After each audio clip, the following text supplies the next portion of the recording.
কতদিন আসছে?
হ্যাঁ, বিদেশি জন আসছে মাত্র।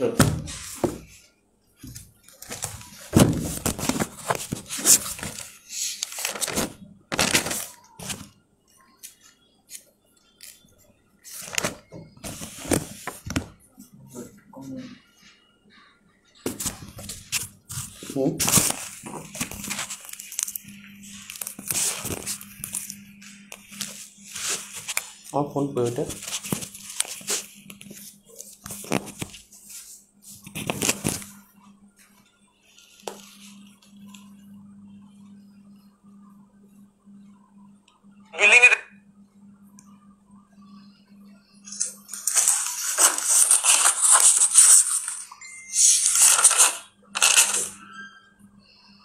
এত শব্দ হয় বাবা। ওয়ালাইকুম আসসালাম, ভালো আছেন? না, নেট প্রবলেম তো না, নেট প্রবলেম তো নাই।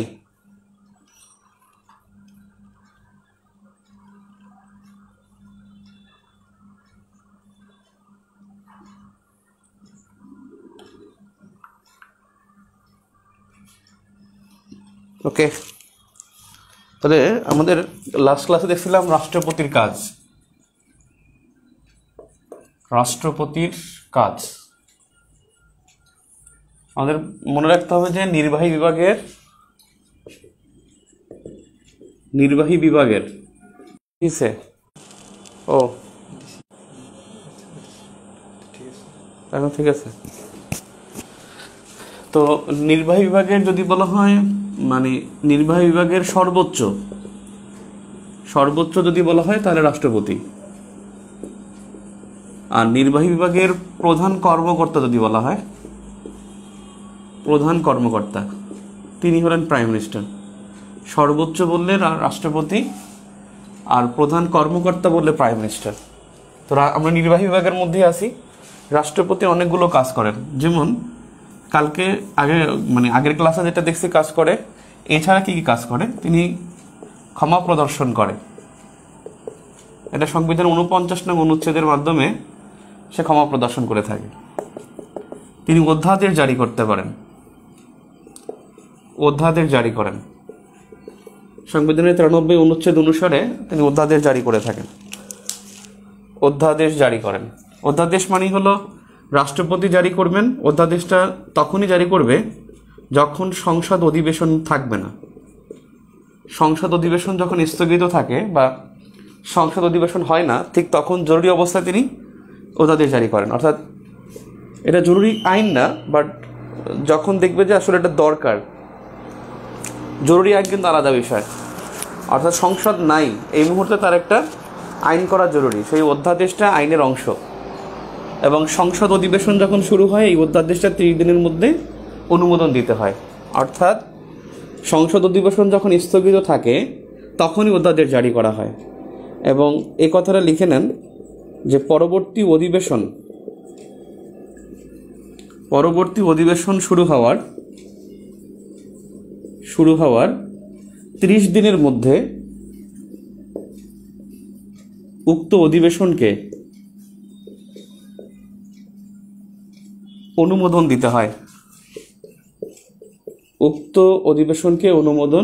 দিতে হয়। এবং তখন সেটা পুরোপুরি আইনে পরিণত হয়। অর্থাৎ আপনারা দেখছেন কয়েকদিন আগে যখন ওই যে ধর্ষণ নিয়ে একটা বিষয় হয়েছিল, যে রেপ নিয়ে যে মৃত্যুদণ্ড দিতে হবে, মৃত্যুদণ্ডের তখন অধ্যাদেশ জারি করে মৃত্যুদণ্ড দেয়, পরবর্তী 30 দিনের মধ্যে সেটা আইনে পরিণত করা হয়। তো বিষয় হলো তিনি আরও কাজ করেন কি, সেটা হলো সংসদের যে ব্যয় থাকে, অর্থাৎ সরকারি ব্যয় সংক্রান্ত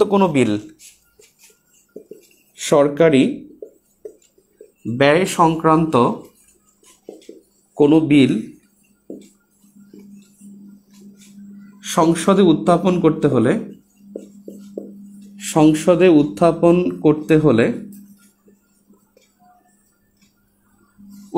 করতে হলে রাষ্ট্রপতির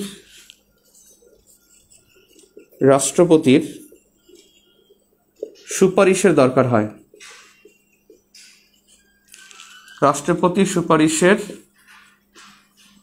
দরকার হয়।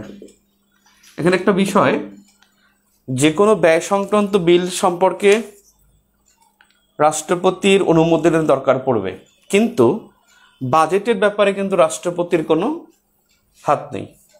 বাজেটের ব্যাপারে কিন্তু শুধুমাত্র প্রাইম মিনিস্টারের। তার মানে এর পাশেই লিখে নেন, আমি গ্যাপটায় লিখি, আপনি এখানে বক্সে লিখে নেন, নিচে বক্স করে লিখে নেন। বিষয়টা হলো যে বাজেট প্রণয়ন ও সংসদ উপস্থাপনের ক্ষমতা প্রাইম মিনিস্টারের। বাজেট প্রণয়ন ও সংসদে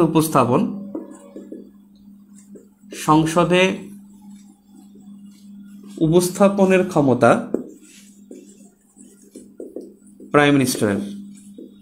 এখানে প্রাইম মিনিস্টারের একক ক্ষমতা।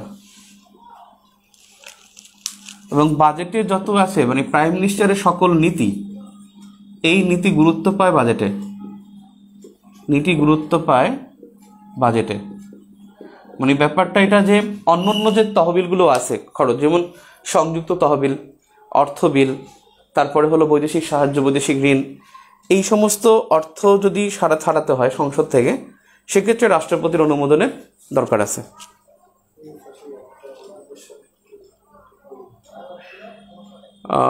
অধিবেশন, হ্যাঁ, উক্ত অধ্যাদেশকে, দুঃখিত, উক্ত অধ্যাদেশকে আইনে পরিণত করতে হয়। অধ্যাদেশকে।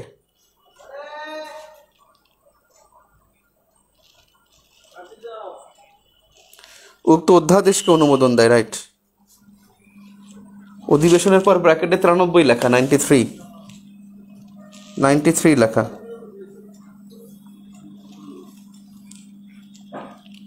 ডেট তো দেখা যায় না রে,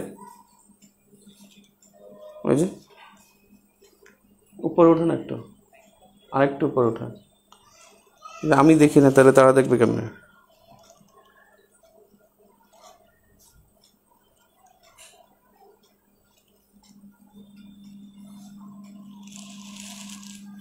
নিচের অংশ দেখা যায় না, আপনার মোবাইলের সমস্যা মনে, আমাদের নিচে লেখি নাই, নিচে এখনো প্রায় 1 হাত ফাঁকা আছে।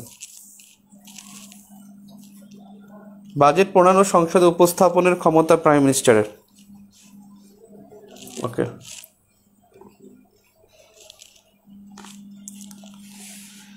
তার মানে ব্যয়ের ক্ষমতা হলো ব্যয় সংক্রান্ত যে কোনো বিল, কিন্তু বাজেট হলো প্রাইম মিনিস্টারের। আর যে কোনো বিল সংসদ উত্থাপনের ক্ষেত্রে রাষ্ট্রপতির অনুমোদন নিতে হয়। নাম্বার 4, রাষ্ট্রপতি প্রতিরক্ষা বিভাগসমূহের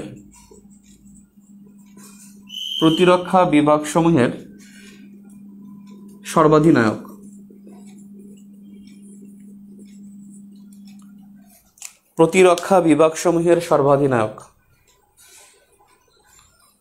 তাহলে রাষ্ট্রপতি যে কাজগুলো করে, উল্লেখযোগ্য কাজ আমরা আগের ক্লাসে দেখেছিলাম। যদি বলা হয় নির্বাহী বিভাগের সর্বোচ্চ কে? রাষ্ট্রপতি। আর নির্বাহী ক্ষমতার প্রধান কর্মকর্তা তিনি হলেন প্রধানমন্ত্রী। রাষ্ট্রপতি ক্ষমা প্রদর্শনের ক্ষমতা তার 49 অনুচ্ছেদ। অধ্যাদেশ জারি করতে পারেন 93 নম্বর অনুচ্ছেদের আলোকে, এবং অধ্যাদেশ জারি করবেন তখনই যখন সংসদ অধিবেশন থাকবে না, এবং তিনি অধ্যাদেশ জারি করলে সেটা সংসদ অধিবেশন শুরু হওয়ার 30 দিনের মধ্যে উক্ত অধ্যাদেশকে অনুমোদন দিতে হবে। উক্ত অধ্যাদেশকে অনুমোদন দিতে হয়। সরকার ব্যয় সংক্রান্ত কোনো বিল সংসদে উত্থাপন করতে হলে রাষ্ট্রপতির সুপারিশের দরকার হয়। রাষ্ট্রপতির সুপারিশের দরকার হয়। এবারে নাম্বার 5 হলো জরুরি আইন বা জরুরি অবস্থা। জরুরি আইন জারি করতে পারেন বা জরুরি অবস্থা জারি করতে পারেন, এবং এটা হলো যদি অনুচ্ছেদ বলেন সেটা হলো 141 ক 1 নম্বর, অর্থাৎ সংবিধানের 141 ক ব্র্যাকেটে 1 এই মানে জরুরি অবস্থার কথা বলা আছে সংবিধানের 141 ক 1 অনুচ্ছেদে, এবং এখানে বলছে যে 3টি কারণে জরুরি অবস্থা দেয়া যাবে। জরুরি আইন জারি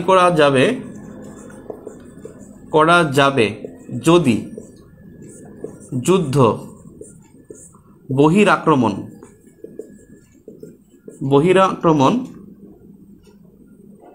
যুদ্ধ বা বহিরাক্রমণ বা অভ্যন্তরীণ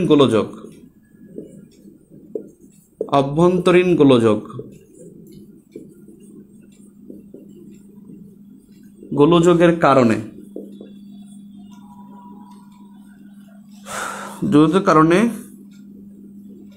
জীবনের নিরাপত্তা বা অর্থনৈতিক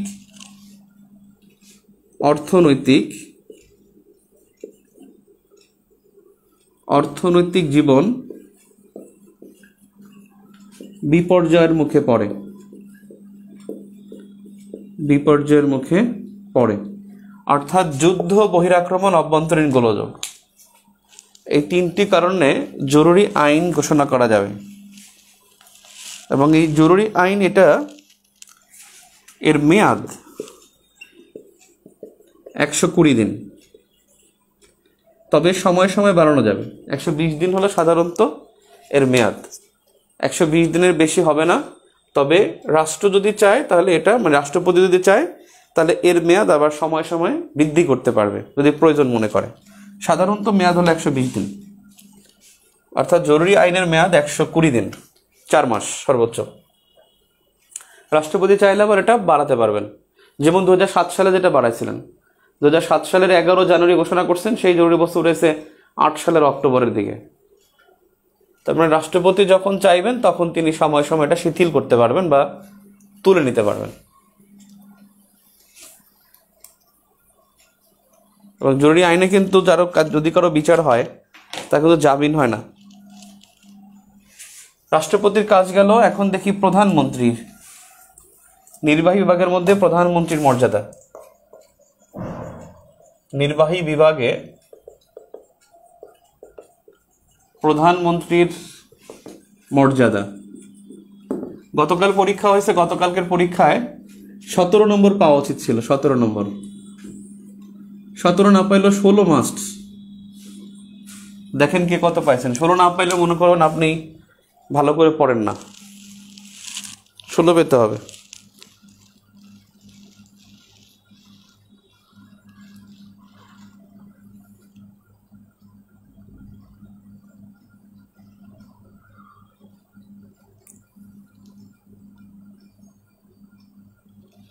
নীতি গুরুত্ব পায়, প্রধানমন্ত্রীর কোনো নীতি বা লক্ষ্য সেটা গুরুত্ব পায় বাজেটে। নির্ঝর আনিসুর রহমান কোশ্চেন করছেন, সংযুক্ত তহবিল কি? এরা তো সংবিধানের প্রশ্ন রে ভাই, গোলাই ফেলাবেন। থাক, এখন না, সংবিধান তো আমরা পড়বই। বিষয়ভিত্তিক ক্লাসগুলো কবে থেকে শুরু হবে? 4 তারিখ ইনশাল্লাহ। আমাদের রুটিন করছি, ওটা দাও তো। আমাদের 4 তারিখ থেকে ক্লাস হবে। আমাদের গ্রুপে আপলোড দেবো আজকে বা কালকে, এখন চেক করতেছে যে কয়টা ক্লাস থাকবে সেগুলো। মোট ক্লাস থাকবে হলো আপনার ভূগোলে ক্লাস থাকবে হলো 15টা, তারপরে আন্তর্জাতিক বিষয়বস্তুর ক্লাস থাকবে হলো 22টা, পরীক্ষা থাকবে 10টা, তারপরে হলো সুশাসনের ক্লাস থাকবে 60টা, পরীক্ষা থাকবে 4টা, বাংলাদেশ বিষয়গুলিতে ক্লাস থাকবে হলো 25টা, 25 না 23 বা 25 আর কি। 4 তারিখ থেকে ক্লাস শুরু হবে বিষয়ভিত্তিক।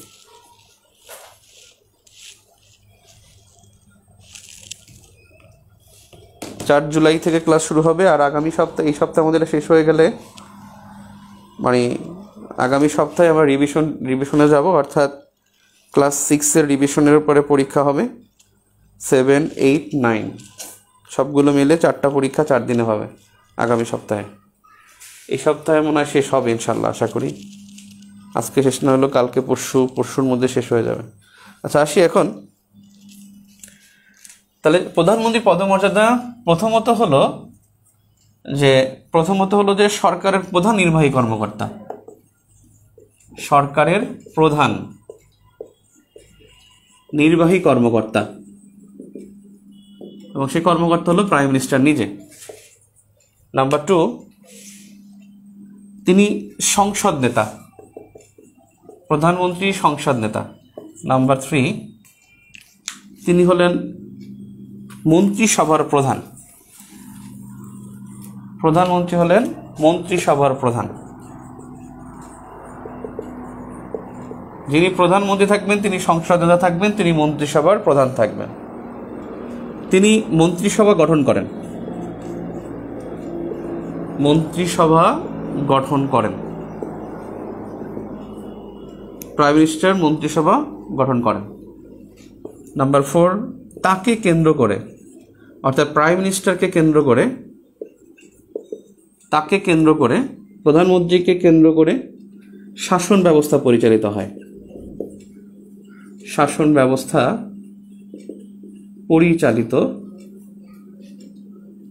পরিচালিত হয়। সব কথা ঘুরে ফিরে একই, তিনি মন্ত্রিসভার মূল স্তম্ভ। মন্ত্রিসভার মূল স্তম্ভ হলেন প্রাইম মিনিস্টার।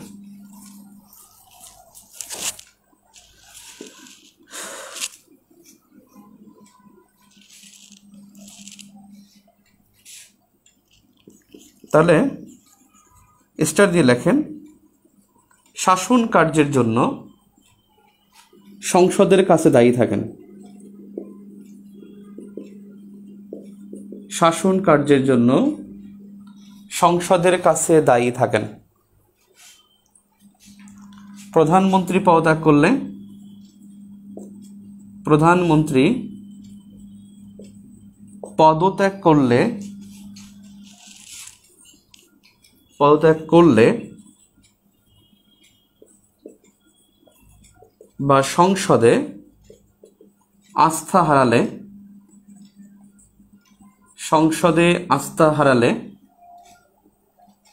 সরকারের পতন ঘটে। সরকারের পতন ঘটে। প্রধানমন্ত্রী পদত্যাগ করলে বা সংসদে আস্থা হারালে সরকারের পতন ঘটে। শাসন কার্যের জন্য সংসদের কাছে দায়ী থাকেন। প্রধানমন্ত্রী পদত্যাগ করলে বা সংসদে আস্থা হারালে সরকারের পতন ঘটে। অর্থাৎ প্রধানমন্ত্রীর পতন মানে সরকারের পতন। তিনি সরকারের প্রধান নির্বাহী কর্মকর্তা।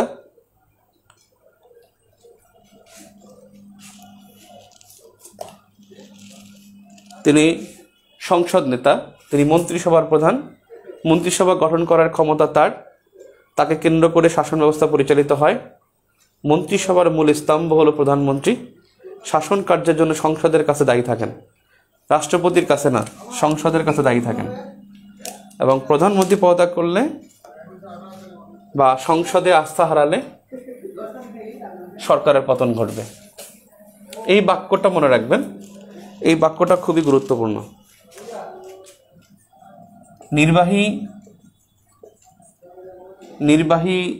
সকল ক্ষমতা রাষ্ট্রপতির নামে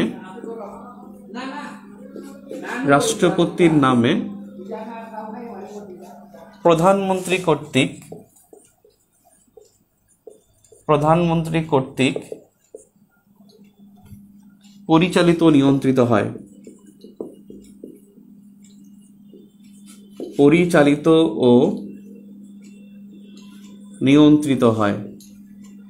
তার মানে নির্বাহী সকল ক্ষমতা রাষ্ট্রপতির নামে আর প্রধানমন্ত্রী কর্তৃক পরিচালিত নিয়ন্ত্রিত হয়। তাহলে নির্বাহী ক্ষমতা পরিচালিত বা নিয়ন্ত্রণের ক্ষমতা হলো প্রধানমন্ত্রীর, আর নির্বাহী ক্ষমতা প্রয়োগ করা হয় রাষ্ট্রপতির নামে প্রয়োগ করা হয়।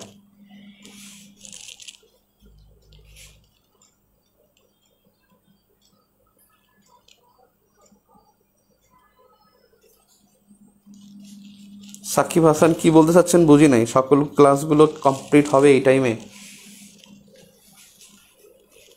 আমরা তো মোস্ট অফ দ্য ক্লাস তো করেই ফেলছি, মোস্ট অফ দ্য বিষয় আমাদের পড়া শেষ। আমাদের যখন অধ্যায় ভিত্তিক আলোচনা আমরা যাব তখন দেখবেন ওই টপিকটা আমাদের পড়া আছে আগের, সহজ হবে,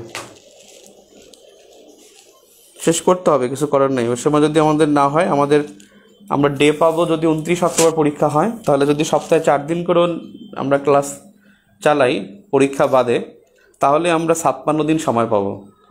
56 দিন আমরা সপ্তাহে 4 দিন করে, মানে ঈদের ছুটি সহ 56 দিন আমরা টাইম পাবো, হিসাব করেছি। তাহলে 56 দিন টাইম পাইলে আমাদের 56 দিন টাইম পাইলে আমাদের ক্লাস হলো 67টা। তাহলে শুক্র শনিবার আমাদের শনিবার দিন পাবো 16টা। ওখানে কিন্তু আবার শনিবার দিন আমরা ওখানে শুক্রবার শনিবার তখন আবার ম্যানেজ করা যাবে। ঠিক আছে, আপনার কাজ হলো জাস্ট আমার রুটিনটা ফলো করা। যেদিন ক্লাস হবে ক্লাসটা করা, সিরিয়াসলি করা, আর ক্লাস নোটটা করা, এরপর বাসায় পড়া, এটা আপনার কাজ। আর কেমনি কী হবে সেটা আমার কাজ, বুঝছেন?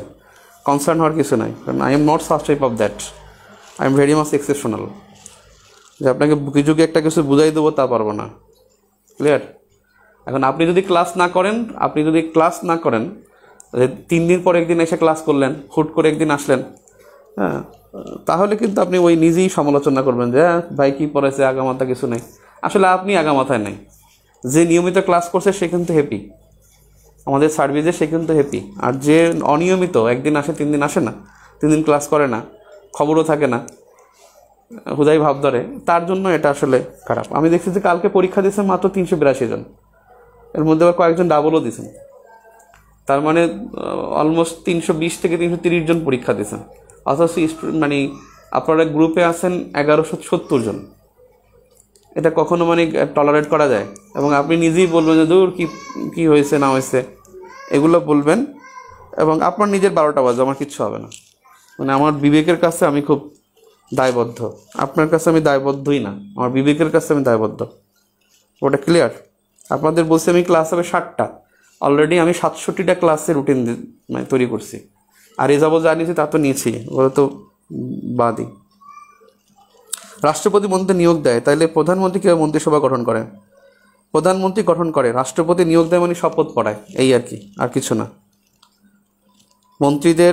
মন্ত্রীদেরকে নিয়ে মন্ত্রিসভা গঠন করার জন্য রাষ্ট্রপতি প্রধানমন্ত্রীকে বলে। নিয়মটা হলো এরকমের, আপনি যদি 56 অনুচ্ছেদ দেখেন সংবিধানের বিষয়টা, যে সংখ্যাগরিষ্ঠ দলের নেতাকে রাষ্ট্রপতি মন্ত্রিসভা গঠন করার জন্য অনুমতি দিবেন। তারপরে মন্ত্রিসভা গঠন করবেন হলো প্রধানমন্ত্রী, গঠন করে রাষ্ট্রপতির কাছে দিবে, রাষ্ট্রপতি তাদেরকে নিয়োগ দিবে। কথা বুঝছেন? শপথ পড়াবে রাষ্ট্রপতি। তাহলে নির্বাহী ক্ষমতা প্রযুক্ত এটা। এখানে এই বইতে আবার একটা কথা বলা আছে যে প্রাইম মিনিস্টার মন্ত্রীদের নিয়োগ ও দপ্তর বন্টন করেন, অর্থাৎ মন্ত্রীদের নিয়োগটা আসলে এখানে ভুল কথা, দপ্তর বন্টন করেন। বইতে অনেক সমস্যা আছে, রাষ্ট্রপতির মধ্যে প্রাইম মিনিস্টারের মধ্যে অনেক সমস্যা আছে।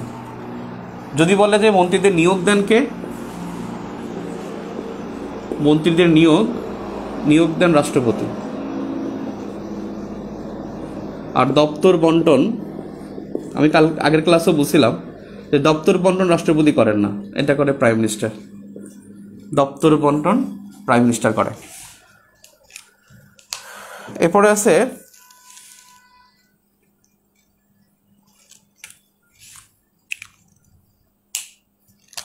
পিএম এর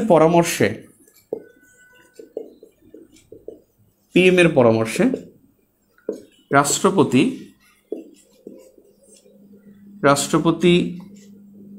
উচ্চ পদস্থ, রাষ্ট্রের উচ্চ পদস্থ আর কি, উচ্চ পদস্থ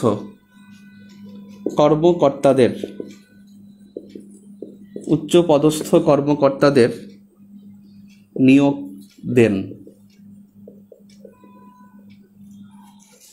প্রাইম মিনিস্টারের পরামর্শে রাষ্ট্রপতি উচ্চপদস্থ কর্মকর্তাদের নিয়োগ দেন। তার মানে আপনি কর্মকর্তা হবেন, আপনার জন্য এটা জানা জরুরি যে কর্মকর্তাদের নিয়োগ দেন কে? রাষ্ট্রপতি। কার পরামর্শে? প্রাইম মিনিস্টারের পরামর্শে। অর্থাৎ পরামর্শ বলে প্রাইম মিনিস্টার হবে, নয়তো নিয়োগ দেন রাষ্ট্রপতি। আপনি যখন গেজেটেড কর্মকর্তা হবেন, আপনার নিয়োগটা কিন্তু রাষ্ট্রপতির কার্যালয়ের উপসচিব আপনার সিগনেচার করবে আপনার নিয়োগপত্রে। সরকারের পতন ঘটলে কি আবার 3 শাসনে ভোট হবে? জি। সরকারের পতন হওয়া মানে হলো নতুন করে সংসদ তৈরি হবে, ওই সংসদ শেষ। অর্থাৎ রাষ্ট্রপতি ক্যান ডিজলভ দ্য পার্লামেন্ট, তিনি পার্লামেন্টকে ডিজলভ করতে পারবেন। একই টার্মে প্রধানমন্ত্রীর পরিবর্তন হলে কি হবে? একই টার্মে প্রধানমন্ত্রী পরিবর্তন হবে কেন? একই টার্মে প্রধানমন্ত্রী পরিবর্তন হবে কেন আমি বুঝি নাই। মানে এই সংসদে 2 জন প্রধানমন্ত্রী থাকবে কিনা? একই সংসদে 2 জন প্রধানমন্ত্রী থাকবে কিনা? মানে একজন শেষ হওয়ার মেয়াদ, মানে একজন যাওয়ার পরে নতুন একজন আসবে, সেটা না, সুযোগ নাই। একজন প্রধানমন্ত্রী মানে প্রধানমন্ত্রী, সংবিধান অনুসারে প্রধানমন্ত্রী নাই মানে সরকার নাই, তার মানে 2 জন থাকার কোনো অবকাশ নাই। বাংলাদেশের ইতিহাসে একই সংসদে 2 জন ছিল না। বাংলাদেশের ইতিহাসে একই সংসদে 2 জন ছিল না। যখন প্রধানমন্ত্রী 73 সালে যখন বঙ্গবন্ধু নির্বাচিত হয়, 73-এর 7 মার্চ তিনি ভোটে জয়লাভ করেন এবং 7 এপ্রিল যখন সংসদ অধিবেশন চালু করেন, সংসদ অধিবেশন 7 এপ্রিল করেন। সাধারণত 1 মাস পরে, অর্থাৎ নির্বাচন হওয়ার 30 দিনের মধ্যে অধিবেশন বসতে হবে। আর অধিবেশন যেদিন বসবে সেদিন থেকে 5 বছর কাউন্ট করা হবে। অর্থাৎ নির্বাচনে যেদিন জয়লাভ করবে ওই দিন থেকে 5 বছর কাউন্ট করা হবে না। শপথ যেদিন নেবে সেদিনও কিন্তু 5 বছর কাউন্ট করা হবে না। 5 বছর কাউন্ট করা হবে যেদিন অধিবেশন বসবে। এটা মনে রাখেন, এই আজকের পড়াতেও আছে। অর্থাৎ অধিবেশন বসার প্রথম দিন থেকে 5 বছরের মধ্যে পরবর্তী 5 বছর তার মেয়াদ হবে। আর অধিবেশনটা বসতে হবে নির্বাচন হওয়ার ঠিক 30 দিনের মধ্যে। যেমন গত বছর 30 ডিসেম্বর নির্বাচন হয়েছে, প্রথম অধিবেশন কিন্তু 30 জানুয়ারি বসছে। এটা ইচ্ছা করলে সে শপথ নিয়ে 7 জানুয়ারিও সে বসতে পারত, কিন্তু 7 জানুয়ারি শপথ নিলেও কিন্তু সে কিন্তু অধিবেশন বসছে কিন্তু 30 জানুয়ারি। এখন বিষয়টা হলো, বঙ্গবন্ধু 7 এপ্রিল তিনি অধিবেশনে বসেন, কিন্তু তিনি কিন্তু পার্লামেন্ট ডিজলভ করছেন। আর প্রধানমন্ত্রী ছিলেন রাষ্ট্রপতি, পার্লামেন্ট ভেঙে দিয়েছেন। তারপরে তিনি কি করছেন? ওই নির্বাচিত প্রতিনিধি নিয়ে তিনি রাষ্ট্রপতির পদ নিয়েছেন। সংবিধান সংশোধন করে রাষ্ট্রপতি হয়েছেন বঙ্গবন্ধু। রাষ্ট্রপতি হওয়ার পরে কিন্তু আর সংসদ ছিল না। অর্থাৎ রাষ্ট্রপতি শাসিত সরকার ছিল 1975 সাল থেকে 1990 সাল। 1975 সাল থেকে 1990 সাল। আমাদের ইতিহাস তো মানে ক্লিয়ার যে 73 সাল থেকে 75 পর্যন্ত 2.5 বছর ছিল বঙ্গবন্ধুর শাসন। 75 থেকে 1990 পর্যন্ত ছিল সেনা শাসন বা রাষ্ট্রপতি শাসিত সরকার। 1991 থেকে 2006 এই 15 বছর ছিল সংসদীয় সরকার, এবং সেটা হলো তত্ত্বাবধায়ক সরকারের আমল। এরপরে আবার 2.5 বছর আসছে, 2.5 বছর অন্তর্বর্তীকালীন সরকার ছিল 2006 থেকে 2009 আগ পর্যন্ত, প্রায় 2.5 বছর। এরপরে আবার হলো 2009 থেকে 2024 পর্যন্ত থাকবে আওয়ামী লীগ সরকার, যদি শেখ হাসিনা বেঁচে থাকেন এই মেয়াদে। এরপরে যেটা হচ্ছে যে কি জানি বলছিলেন, সরকারের পতন ঘটলে কি আবার, আচ্ছা আর কোনো কোশ্চেন আছে? হ্যাঁ, ও ভাইয়া, নির্বাহী শব্দের অর্থ কি? এক্সিকিউশন। এক্সিকিউশন করা মানে হলো এক্সিকিউট করা, বাস্তবায়ন করা। এক্সিকিউট মানে কি? বাস্তবায়ন। নির্বাহী মানে হলো যে কোনো সিদ্ধা সরকারের কর্মসূচি কাজকর্মগুলো তারা বাস্তবায়ন করে থাকে, এরা নির্বাহী। দে আর দ্য নির্বাহী, দে আর দ্য এক্সিকিউটিভ। মানে এই এক্সিকিউটিভ বডি মানে ফিনিশ দেয়ার এক্সিকিউশন, যে কোনো কাজ তারা এক্সিকিউশন করে থাকে। এক্সিকিউশন বডি, বাস্তবায়নকারী। এরপরে আছে ইসরায়েলের এক টার্মে কি 2 জন প্রাইম মিনিস্টার হয়? ওদের হিসেবটা আলাদা, ওদের হিসেবটা আলাদা হবে, আমাদের হিসাব ওরকমের না। আমাদের এখানে বসে প্রধানমন্ত্রী আসন শূন্য হওয়া মানে সরকারের পতন হওয়া। সেক্ষেত্রে প্রধানমন্ত্রী মারা গেলে দ্বিতীয়বার নির্বাচন হওয়াটা জরুরি। সংবিধানে কোথাও লেখা নেই প্রাইম মিনিস্টার মারা গেলে কি হবে। বলা হয়েছে যে প্রধানমন্ত্রী যদি পদত্যাগ করে, তিনি যদি অপ্রকৃতিস্থ হয়, তিনি যদি মানসিক বা শারীরিকভাবে অপ্রকৃতিস্থ হয়, তাহলে পার্লামেন্ট ভেঙে যাবে। তিনি যদি সংসদে আস্থা হারায়, তাহলে পার্লামেন্ট ভেঙে যাবে। তার মানে এখানে কিন্তু এটা বলে তিনি মারা গেলে কিন্তু বলে নাই, কিন্তু এটা স্পষ্ট যে তিনি পদত্যাগ করলে, আস্থা হারালে তিনি নাই। তার মানে তিনি নাই মানে কি সরকার নাই, আর একজন সরকার হওয়ার চান্স নাই। মালয়েশিয়াতে মাহাথিরের পর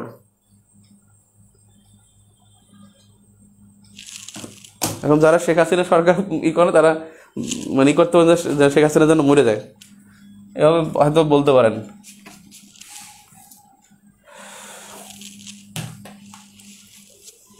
তারেক রহমান চেষ্টা করতেছে অনেকবার তাকে মারার জন্য। শেখ হাসিনা 24 বার হত্যাকাণ্ডের মানে কাছ থেকে আসছে, 24 বার। আপনি দেখেন 21শে আগস্টের কথা চিন্তা করেন, 21শে আগস্ট তার জন্য 24 জন মারা গেল, কিন্তু তিনি মূল্য না। আল্লাহ তারা কীভাবে টিকাই রাখছে দেখেন, তার জন্য 24 জন মারা গেল, অথচ তিনি মারা গেলেন না। এর চাইতে আর কি আছে? এরপরে টুঙ্গিপাড়া, কোটালীপাড়া সহ অনেক আক্রমণ হয়েছে, মাগুরা, বিভিন্ন জায়গায় তার আক্রমণ হয়েছে, তারপরে তিনি বেঁচে আছেন। আচ্ছা, যা হোক, এরপরেও উচ্চপদস্থ কর্মকর্তাদের নিয়োগ দেন রাষ্ট্রপতি, নিয়োগ দেন। প্রধানমন্ত্রী আন্ত মন্ত্রণালয়ের সভাপতিত্ব করেন। আন্ত মন্ত্রণালয়ের সভার সভাপতিত্ব করেন। আমরা আজকে যা পড়তেছি কিন্তু 8ম অধ্যায়ের অর্ধেক হয়ে যাচ্ছে। এবং প্রধানমন্ত্রী সময়ে সময়ে ফোনটা ধর,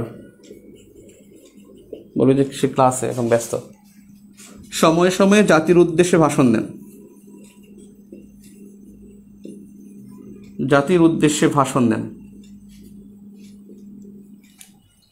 নির্বাহী সকল ক্ষমতা রাষ্ট্রপতির নামে প্রধানমন্ত্রী কর্তৃক পরিচালিত নিয়ন্ত্রিত হয়। মন্ত্রীদের দপ্তর বন্টন করেন। মন্ত্রীদের নিয়োগ রাষ্ট্রপতি দেন, আর দপ্তর বন্টন করেন প্রাইম মিনিস্টার। প্রাইম মিনিস্টারের পরামর্শে রাষ্ট্রপতি কর্মকর্তাদের নিয়োগ দেন। আন্ত মন্ত্রণালয়ের সভাপতিত্ব করেন। সময় সময় জাতির উদ্দেশ্যে ভাষণ দেন।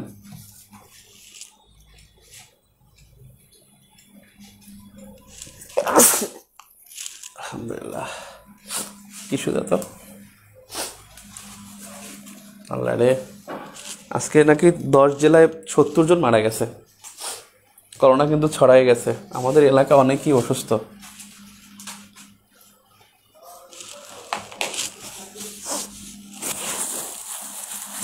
আল্লাহ জানে, টেস্ট তো কখনো করাইলাম না, এত অসুস্থ হইলাম।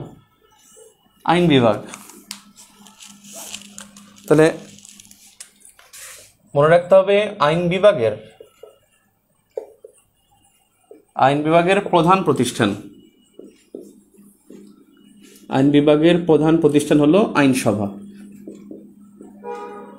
আইনসভা বা সংসদ, জাতীয় সংসদ, হাউস অব দ্য নেশন। বাংলাদেশে যেটা হলো হাউস অব দ্য নেশন। তাহলে বাংলাদেশে আইনসভা প্রধান প্রতিষ্ঠান এটা। তাহলে অন্যান্য প্রতিষ্ঠান আর কি আছে? অন্যান্য অনেক প্রতিষ্ঠান আছে, যেমন সংসদ সচিবালয়, যেমন সংসদীয় কমিটি, এগুলো কিন্তু আইন বিভাগের অংশ। সংসদীয় কমিটি, রাইট।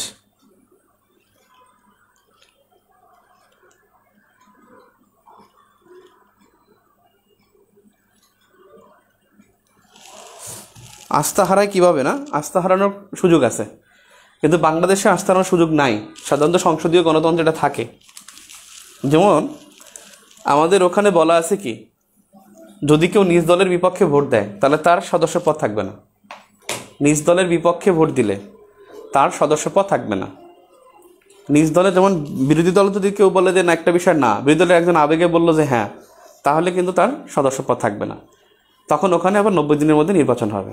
তাহলে সংসদের এমপি 151 জন এমপি যদি বলে ওই দলের যে আমরা সরকারের বিরুদ্ধে প্রস্তাব দেন, যে কোনো প্রধানমন্ত্রী যে কোনো প্রস্তাবে, প্রধানমন্ত্রী বললো কালকে থেকে একবেলা খাওয়াবো, এই একটা প্রস্তাব দিল পার্লামেন্টে, এইটার বিপক্ষে 151 জন এমপি না ভোট দিল সরকারি দলের, তাহলে সরকার শেষ।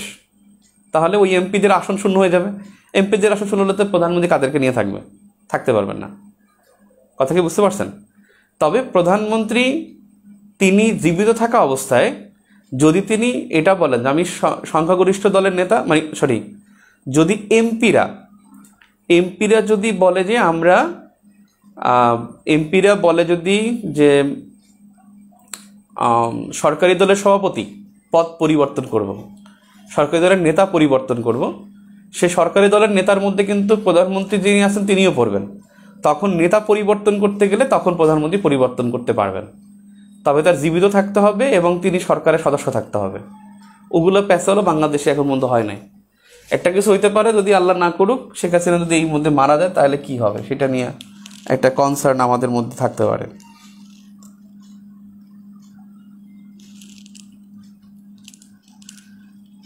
আর এমপিরা বিট্রে করবে, আর এটার দুইটা আছে, যেমন আর্টিকেল 70, আর্টিকেল 70 আর্টিকেলে কি আছে, দুইটা সুবিধা অসুবিধা দেখেন। একটা সুবিধা আর একটা হলো অসুবিধা। অসুবিধা হলো যখন সরকারের বিরুদ্ধে ভোট দিতে পারবে যে ইচ্ছা সে, মানে ইউএসের মতো যে ইচ্ছা সে ভোট দিতে পারবে সরকারের বিরুদ্ধে ভোট দিতে পারবে। এটা যদি হয় তাহলে কি হয়, তাহলে সরকারের ভুলগুলোও কি স্পষ্ট হয়ে যায়, তখন সরকার ওই সিদ্ধান্তগুলো বাস্তবায়ন হয় না। এটা একটা সুবিধা রাষ্ট্রের জন্য। কিন্তু অসুবিধা কোথায়? অসুবিধা হলো 151 জন এমপিকে টাকা দিয়ে কিনে ফেলবে, টাকা দিবে প্রচুর, তারপর তারা তার সরকারের বিরুদ্ধে ভোট দিবে। ভোট দিলে কি হবে, সরকার পতন হয়ে যাবে। যদি এই আর্টিকেল 70 পরিবর্তন করা হয়, আর্টিকেল 70 হলো নিজ দলের বিপক্ষে ভোটদান করা যাবে না। যদি বলে যে নিজ দলের বিপক্ষে ভোটদান করা যাবে, তাহলে কি জাতি অনেক বিষয়ে সুবিধা পাবে। যে সরকারি দল ইচ্ছা করলে তার প্রস্তাবটা বাতিল করতে পারবে, এমপিরা বাতিল করে দেবে। যেমন সরকার বিরোধী কোনো প্রস্তাব থাকবে সেটাও সরকারের সদস্যরা বিরুদ্ধে নৈতিকতার খাতিরে করতে পারবে, এটা জাতির জন্য ভালো হবে। কিন্তু যখন 151 জনকে টাকা দিয়ে কিনে ফেলবে তখন সেটা ভালো হবে না। ইন্ডিয়ার পার্লামেন্টে কিন্তু এমপিরা নিজ দলের বিপক্ষে ভোট দিতে পারে, তাদের আসন শূন্য হয় না। এবং সেই জন্য কী হয়েছিল, খুব সম্ভবত 2012-13 সালের দিকে ডক্টর মনমোহন সিং তিনি 13 সালে তিনি পরমাণু চুক্তি করছিল, যুক্তরাষ্ট্রের সাথে পরমাণু চুক্তি করেছিল। ওই পরমাণু চুক্তিতে ওখানে কিন্তু 9 জন এমপিকে, মানে 9 জন বিরোধী দলীয় এমপিকে মনমোহন সিং কিনে ফেলছিল। সরকারি দল বিরোধী দলের 9 জন এমপি কিনে ফেলছে, কারণ সে জানে সরকারের কিছু সদস্য বিপক্ষে ভোট দিতে পারে। তাই বিরোধী দলের, অন্যান্য দলের, ছোট ছোট দলের সেগুলো 9 জন এমপিকে সে টাকা দিয়ে কিনে ফেলছে, কিনে তারপরে তার বন্ধুত্ব পদ টিকিয়ে রাখছে। তখন করাপশন হওয়ার সুযোগ থাকবে।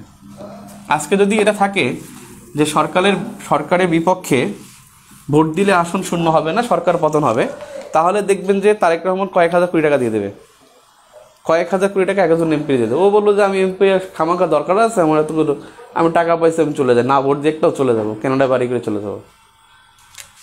তাহলে আইন বিভাগের প্রধান প্রতিষ্ঠান হলো আইনসভা। মানে আইনসভার আবার কাজ কি, বা জাতীয় সংসদ, এই জাতীয় সংসদকে ইংলিশে কিন্তু বলা হয় হাউস অব দ্য নেশন। এবং এই আইনসভার কাজ কি, আইন প্রণয়ন। তারপরে কাজ কি, আইন পরিবর্তন। আইনসভার আর একটা কাজ হলো আইন সংশোধন। এজন্য সংবিধান সংশোধন করার ক্ষমতা হলো সংসদের। এই যে আইন প্রণয়ন, পরিবর্তন, সংশোধন, এই তিনটাই আইনসভা কর্তৃক প্রণীত হওয়ার পরে, আইনসভা কর্তৃক প্রণীত হওয়ার পরে, আইনসভা কর্তৃক প্রণীত হওয়ার পরে রাষ্ট্রপ্রধানের বা রাষ্ট্রপতির সম্মতির পর, রাষ্ট্রপতির সম্মতির পর কার্যকর হয়, সম্মতির পর কার্যকর হয়। এবং সম্মতিটা কয়দিন?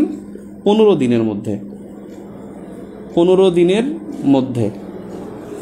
আইনসভা কর্তৃক প্রণীত হওয়ার পর, কি প্রণীত হওয়ার পরে? আইন প্রণয়নের পরে।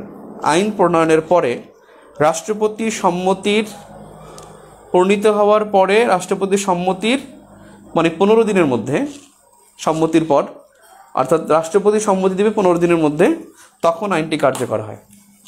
তাহলে আইন কার্যকর করবে রাষ্ট্রপতি যখন 15 দিনের মধ্যে সম্মতি প্রকাশ করবে, তখন আইন কার্যকর হবে। এর আগে আইন কার্যকর হবে না, এর আগে আইন কার্যকর হবে না।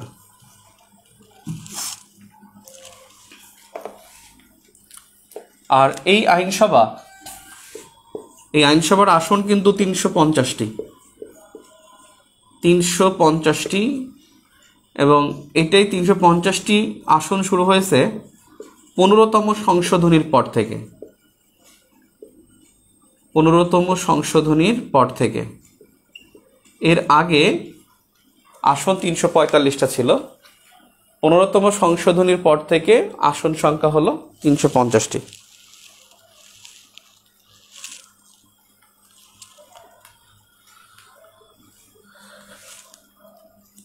তাহলে আইনসভার ক্ষমতা ও কার্যাবলী, আইন বিভাগের বা আইনসভার ক্ষমতা ও কার্যাবলী, কি কি ক্ষমতা আছে? নাম্বার 1,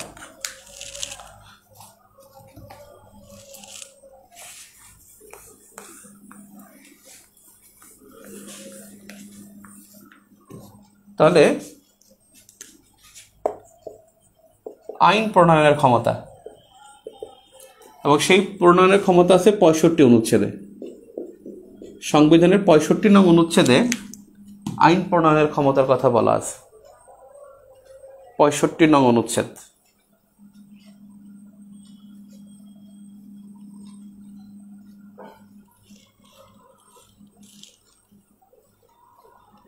এই সংসদে সুলতান মাহমুদ মনসুর তো ধানের শীষ নিয়ে নির্বাচিত, আবার উনি নিজেকে আওয়ামী লীগ দাবি করেন, তাহলে সংসদে উনি কোন দিকে ভোট দেন? উনি তো আওয়ামী লীগ দাবি করছে, কে বলছে? উনি বঙ্গবন্ধুর মুজিব কোড পড়েন। উনি তো ছাত্রলীগের 80-র দশকে উনি ছাত্রলীগের সভাপতি ছিলেন, ছাত্রলীগের সভাপতি ছিলেন, এবং তিনি বঙ্গবন্ধু মুজিব কোড সবসময় পড়েন। তিনি তো আর ধানের শীষ প্রতীক নিয়ে এমপি হয়েছেন এবং গণফোরামের হয়েছেন, তিনি তো আর বিএনপির হয় নাই, বিএনপিতে যোগদান করেন নাই। ধানের শীষ প্রতীকে নির্বাচিত হয়েছেন। তিনি বঙ্গবন্ধুর মুজিব কোডকে তিনি শ্রদ্ধা করেন, এবং বঙ্গবন্ধু শেখ হাসিনার সাথে যখন সংলাপ হয়েছিল, সংলাপ হওয়ার সময় মানে ওই যে বিএনপি সহ সব প্রতিনিধি গেছে না, 15 জন সদস্য, ওই যে গণফোরাম সহ যে ওদের 20 দল, তখন সুলতান মনসুরও তার মধ্যে গিয়েছিল, এবং সুলতান মনসুর প্রধানমন্ত্রীকে দেখে তিনি অনেক দূরে দরজার বাইরে ছিলেন। তখন শেখ হাসিনা নিজে ডাক দিয়েছিল যে প্রধানমন্ত্রী, যে আয় সুলতান এদিকে আয়, তখন ডাক নিয়ে বসাইছে, মানে সে লজ্জা পাইছিল। এবং দেখবেন এগুলো 2004 জানুয়ারি 2020 সালের 4 জানুয়ারি যখন ছাত্রলীগের প্রতিষ্ঠাবার্ষিকী হয় 4 জানুয়ারি, তখন কিন্তু সকল ছাত্রলীগ নেতাদের পরিচয় করা হয়। ওই স্টেজে কিন্তু শেখ হাসিনার পাশে সুলতান মোহাম্মদ মনসুর ছিল, কিন্তু সেটা ধানের শীষ প্রতীক নিয়ে হয়েছে। ওকে, দলের বিপক্ষে ভোট দিলে ফ্লোর ক্রসিং রাইট, রাষ্ট্রপতি নির্দেশনার মধ্যে সম্মতি না দিলে রাষ্ট্রপতি সম্মতি দিয়েছে বলে ধরে নিতে হবে, এটা একটু বুঝিয়ে বলবেন। আচ্ছা, ব্যাপারটা হলো প্রেসিডেন্টের কাজ কি? প্রেসিডেন্ট হলো 15 দিনের মধ্যে সম্মতি দিবেন,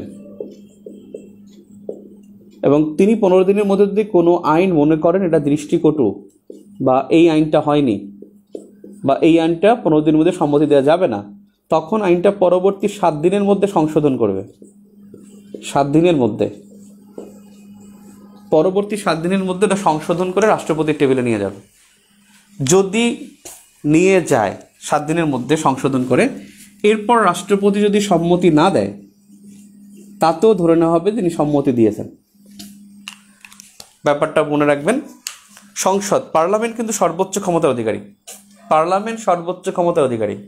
parliament can dissolve the president, impeachment the president. Parliament can control the কি, যেটা হলো নির্বাহী বিভাগ, এক্সিকিউটিভ বডি, মানে লেজিসলেচার, সে কিন্তু এক্সিকিউটিভ বডিকে নিয়ন্ত্রণ করতে পারে। কীভাবে নিয়ন্ত্রণ করতে পারে? সে প্রধানমন্ত্রীর প্রতি অনাস্থা আনতে পারে। প্রধানমন্ত্রী কিন্তু নির্বাহী বিভাগের লোক, সংসদে তার অবস্থান। পার্লামেন্ট কিন্তু তাকে কি করতে পারে? অনাস্থা দিতে পারে। পার্লামেন্ট কিন্তু কারো বিরুদ্ধে মুলতবি প্রস্তাব আনতে পারে, কোনো বিষয়ে নিন্দা প্রস্তাব আনতে পারে। তার মানে parliament can control the executive body, মানে পার্লামেন্ট কিন্তু শক্তিশালী। এখন সংসদীয় গণতন্ত্রে পার্লামেন্ট শক্তিশালী, এবং সংসদীয় গণতন্ত্রে যখন কোনো আইন করবে রাষ্ট্রপতির কাছে পাঠাবে, রাষ্ট্রপতি 15 দিনের মধ্যে তিনি সম্মতি দিবেন। যদি 15 দিনের মধ্যে তিনি মনে করেন এই আইনে দৃষ্টিকটু, এই বিষয়গুলো মানে সংশোধনযোগ্য বা এগুলো আইনের মধ্যে পড়ে না, এটা ভুল, তখন তিনি এটা পার্লামেন্টকে ব্যাক পাঠাবেন। পার্লামেন্ট পরবর্তী 7 কর্মদিবসের মধ্যে এটা সংশোধন করে রাষ্ট্রপতিকে পাঠাবে। এরপরে যদি রাষ্ট্রপতি সম্মতি না দেয়, তাহলে এটি সম্মতি দিয়েছেন বলে মনে করা হবে। এবং এরকম ঘটনা মানে বাংলাদেশের ইতিহাসে একবার ঘটছে, মাত্র একবার, তা 1998 সালে খুব সম্ভবত, মাত্র একবার ঘটছে এরকমের। অর্থাৎ 15 দিনের মধ্যে সম্মতি দিবেন, সম্মতি না দিলে পরবর্তী 7 দিনের মধ্যে দিয়েছেন বলে ধরে নেওয়া হবে। এটা হলো বিষয়। তাহলে ক্লিয়ার? দেখেন, রাষ্ট্রপতি কোনো কিছু যদি ভুল ধরে আইনের, তাহলে সেটা কয় দিনের মধ্যে সংশোধন করে দিতে হবে? বলেন তো, কতদিনের মধ্যে সংশোধন করে দিতে হবে?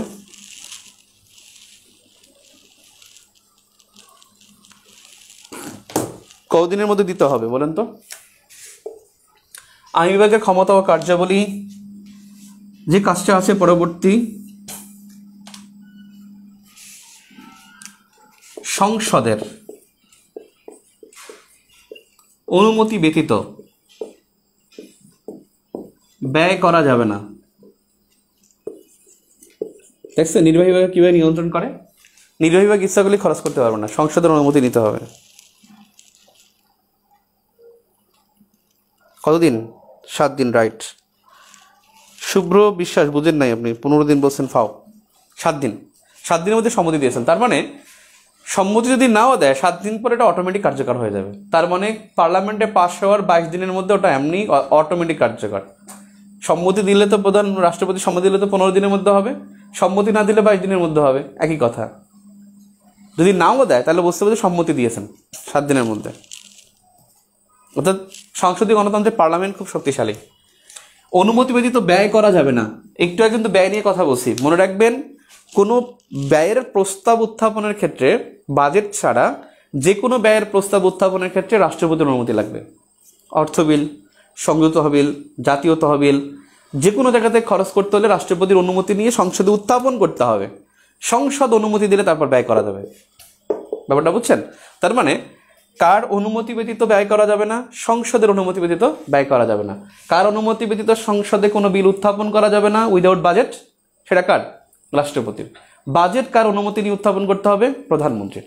বাজেট প্রধানমন্ত্রী, অন্য সব ব্যয় উত্থাপনের ক্ষেত্রে হলো রাষ্ট্রপতি, কিন্তু ব্যয় করার ক্ষমতা একমাত্র সংসদের। সংসদ হলো বাজেট আসুক আর যাই আসুক, সংসদ ওখান থেকে বললো এইভাবে খরচ করতে হবে। তার মানে আইনসভার ক্ষমতা এখানে একটা বিশাল ক্ষমতা।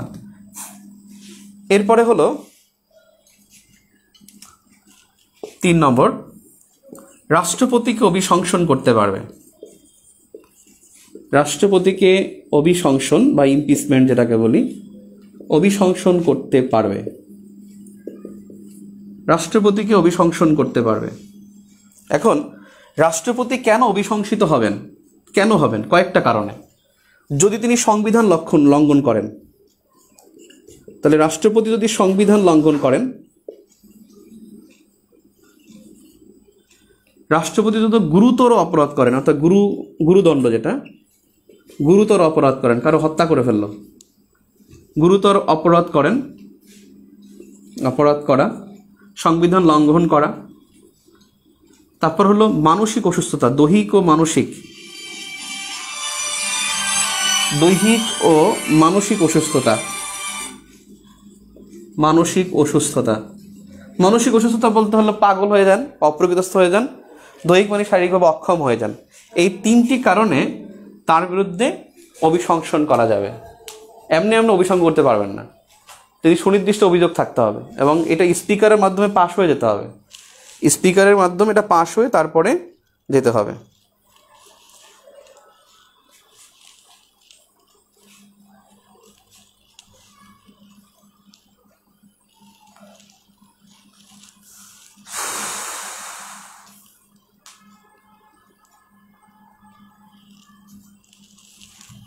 গুড, ভালো বলছেন। আলম বাদশাহ রাজু, পার্লামেন্ট সম্মতি দিয়েই ছাড়বে এমন অবস্থা। সম্মতি দিয়েই ছাড়বে না, সম্মতি নিয়েই ছাড়বে।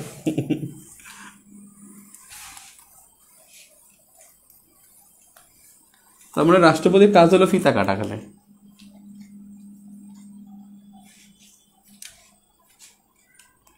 নাম্বার 5 বা 4, স্পিকার তো হবে রসিকার দিয়ে। স্পিকার, ডেপুটি স্পিকার এবং অম্বুডসম্যান অথবা ন্যায়পালকে অভিশংসন করতে পারবে, কিন্তু ন্যায়পাল তো নাই, বাংলাদেশে তো ন্যায়পাল নাই।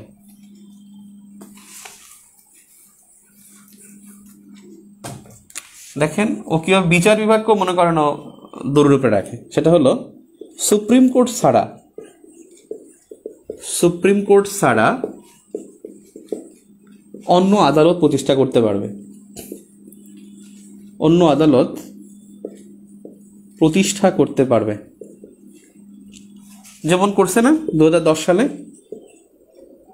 সালে কি করছে আন্তর্জাতিক অপরাধ ট্রাইব্যুনাল, একটা উদাহরণ লিখে নেই। যেমন 2010 সালের 25 মার্চ আন্তর্জাতিক অপরাধ ট্রাইব্যুনাল গঠন করে। আন্তর্জাতিক অপরাধ ট্রাইব্যুনাল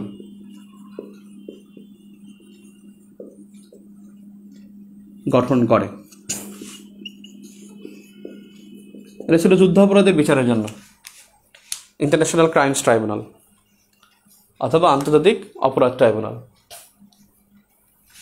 2010 সালের 25 মার্চ।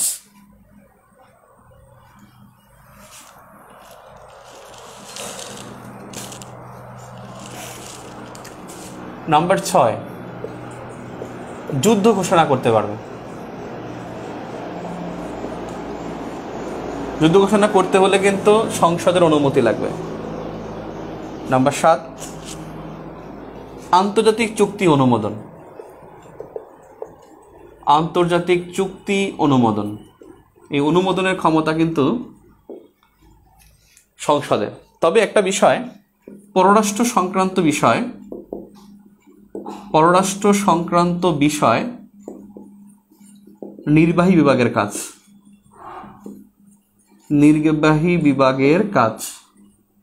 পররাষ্ট্র সংক্রান্ত বিষয় নির্বাহী বিভাগের কাজ, রাষ্ট্রপতির কাজ, প্রধানমন্ত্রীর কাজ, এগুলো পররাষ্ট্র মন্ত্রণালয়ের কাজ, এগুলো নির্বাহী বিভাগের। কিন্তু চুক্তি অনুমোদনের ক্ষমতা হলো সংসদের।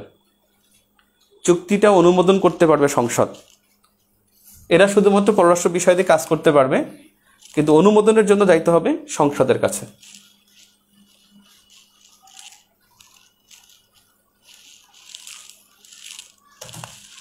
এখন যদি বলেন শাসন বিভাগকে নিয়ন্ত্রণ, শাসন বিভাগকে কিভাবে নিয়ন্ত্রণ করে, মানে আইন বিভাগ বা আইনসভা শাসন বিভাগকে নিয়ন্ত্রণ করে। এখন শাসন বিভাগকে কিভাবে নিয়ন্ত্রণ করে? নাম্বার 1, প্রাইম মিনিস্টার ও অন্যান্য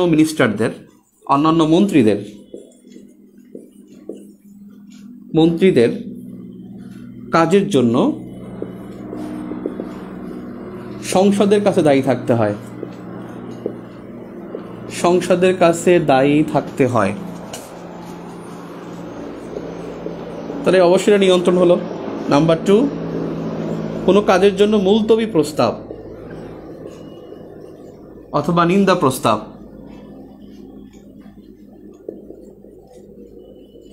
নিন্দা প্রস্তাব বা অনাস্থা প্রস্তাব আনা যায়। অনাস্থা প্রস্তাব আনা যায়। এবার স্বাস্থ্যমন্ত্রীর বিরুদ্ধে অনাস্থা প্রস্তাবে দাবি করছে না বিরোধী দলীয় নেতা হারুনুর রশিদ, অনাস্থা প্রস্তাব আনা যায়।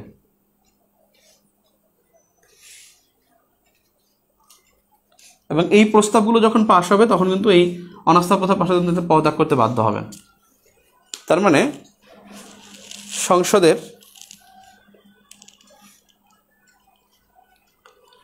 সংসদ ভালোভাবেই নিয়ন্ত্রণ করতে পারে। অভিশংসন কি? অভিশংসন হলো সাংবিধানিক পদে যারা থাকবে তাদেরকে ক্ষমতাচ্যুত করা, এটা অভিশংসন। ইমপিচমেন্ট হলো সাংবিধানিক পদে যারা থাকবে। সাংবিধানিক পদ কোনগুলো?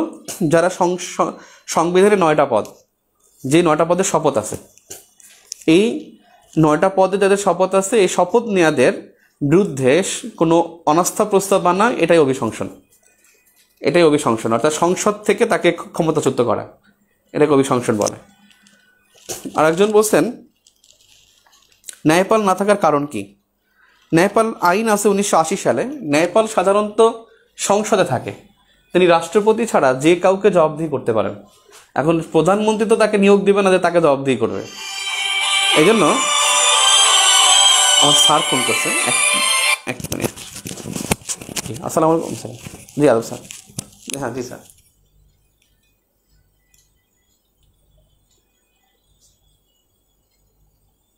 জি স্যার।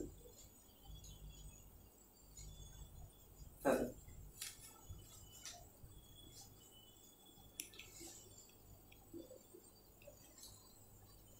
আচ্ছা আচ্ছা স্যার।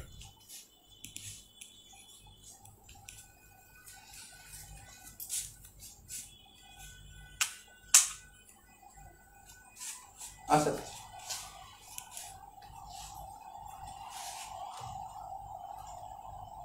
জি স্যার।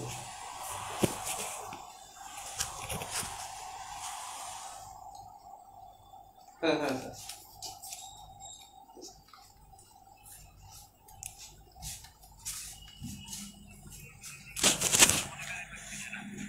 আচ্ছা স্যার, আমি কথা বলতেছি।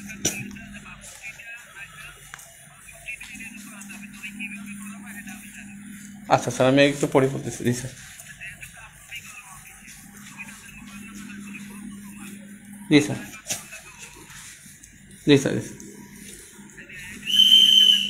হ্যাঁ স্যার। আচ্ছা আচ্ছা স্যার, ঠিক আছে স্যার, ঠিক আছে। এবারে দেখেন সংবিধানের ক্ষমতা বিচার বিভাগের। এবার আমরা আসি বিচার বিভাগ। বিচার বিভাগের ক্ষমতা। বিচার বিভাগ সম্পর্কে একটা বিষয় মনে রাখবেন যে সংবিধানের অন্যতম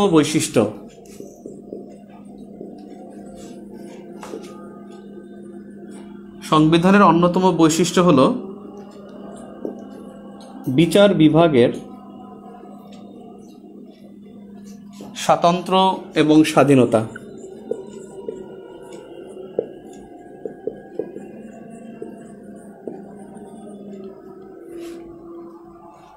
তাহলে কাজগুলো দেখি। নাম্বার 1,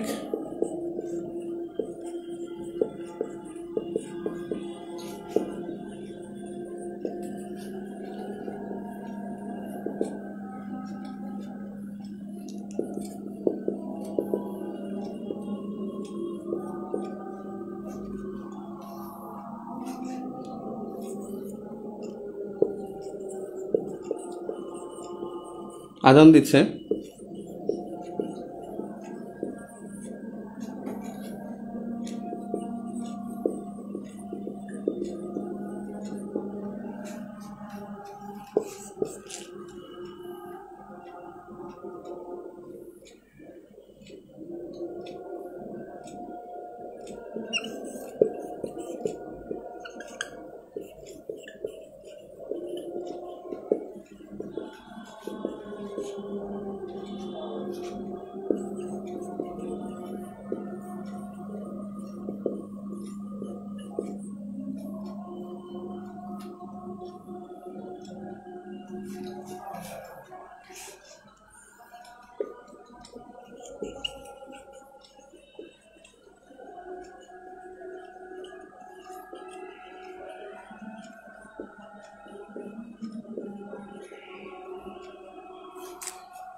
1 নম্বর, নাগরিকদের মৌলিক অধিকার সংরক্ষণ করে গণতান্ত্রিক ব্যবস্থাকে সজীব রাখা।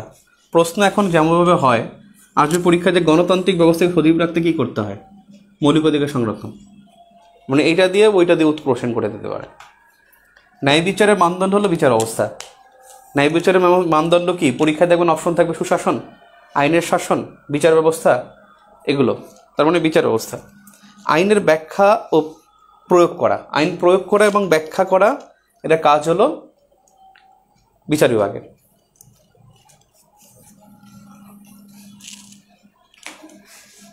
বিচার বিভাগ হলো সংবিধানের অভিভাবক।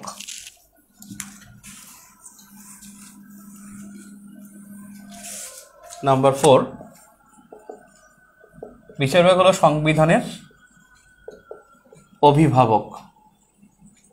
আর সংসদের অভিভাবক কিন্তু হলো রাষ্ট্রপতি। সংসদের অভিভাবক রাষ্ট্রপতি। সংসদের অভিভাবক রাষ্ট্রপতি, আর সংবিধানের অভিভাবক হলো বিচার বিভাগ। বিচার বিভাগ সংবিধানের অভিভাবক।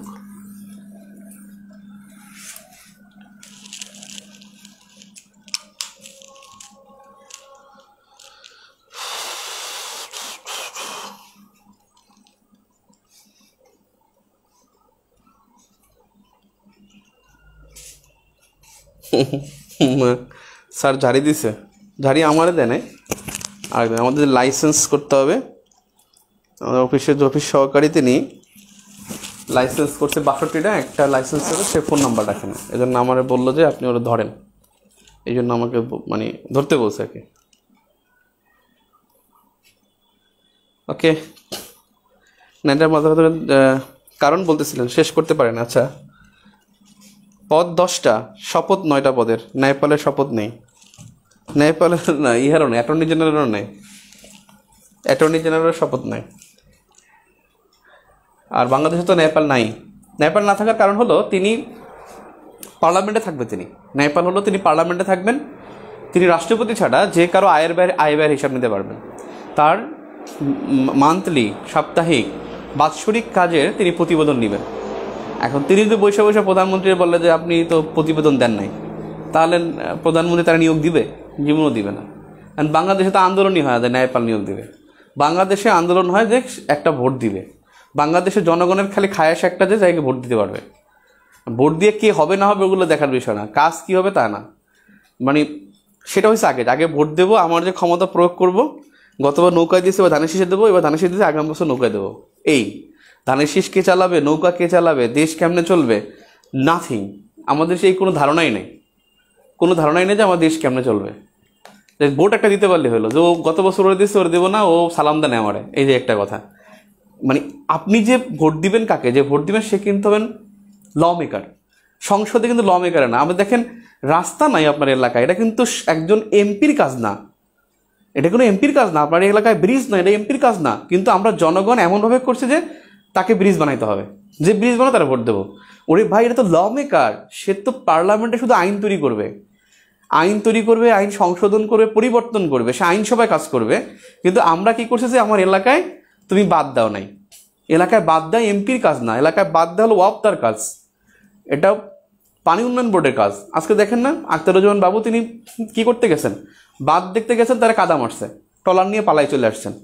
কিন্তু তার তো এটা কাজ, তার হলো কি পার্লামেন্টের কাজ। আবার এমপিরও কি করে, তারা হয়ে বলে যে আমি এটা করছি, আমি ঘাট করেছি, স্কুল করেছি, কলেজ করেছি। এগুলো তার নাথিং, এগুলো তার কিচ্ছু না। সে শুধু ডিউ লিখতে পারে যে শিক্ষা মন্ত্রণালয়, যে আপনি আমার স্কুলে, আমার এলাকায় যে আপনি যে 500 স্কুল দিচ্ছেন, আমার এলাকায় 10টা স্কুল দেন, এটা বলতে পারে।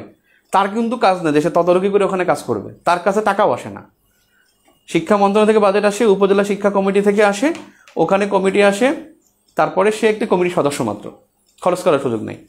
বাংলাদেশের তো আপনার পাবলিক মানে একেবারে মানে কি বলবো আমি, আমরা পাবলিকই তো মনে করেন কাজের না, কার কি কাজ তাই তো জানি না। শুধু ভোটটা দিতে পারলে হলো, আর কোনো কথা নেই।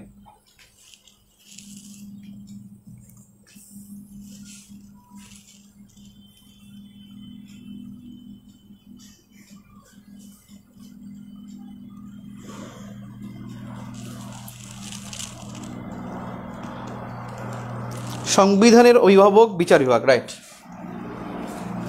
ক্লিয়ার। এবারে দেখেন ওর আর কাজ কি, আর কাজ হলো এই কাজটা কিন্তু মনে রাখবেন, নাগরিকত্ব প্রদান।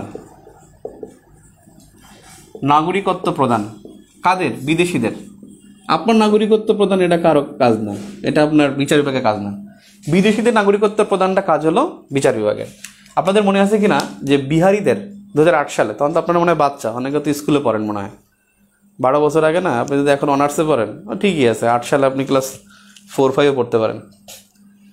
8 সালের আগে 7 সালে কি করছে জানেন? 7 সালে যেটা হলো, উনি একজন বলছেন যে বিচার বিভাগের বিদেশিদের নিরাপত্তা প্রদান, বিদেশি নাগরিকদের নিরাপত্তা প্রদান করা এটা বিচার বিভাগের কাজ না।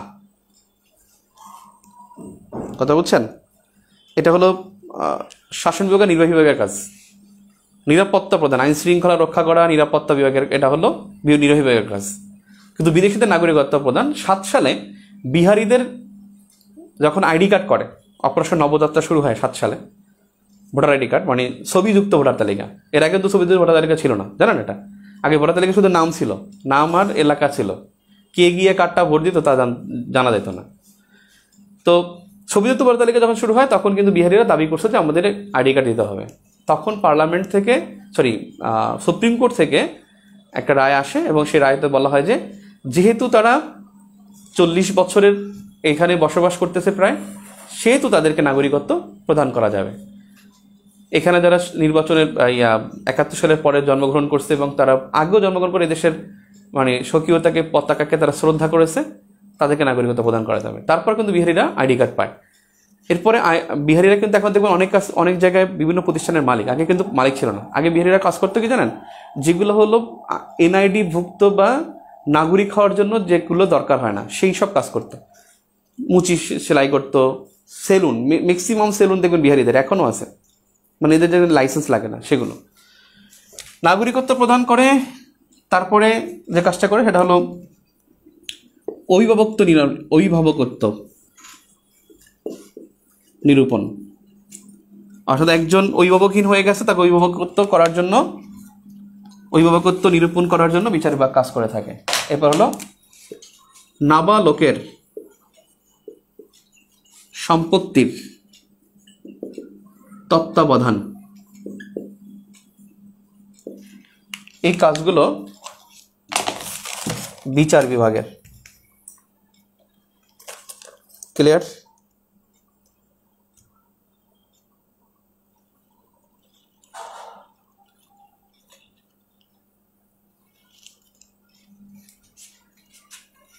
আমলা নির্ভর আওয়ামী লীগ,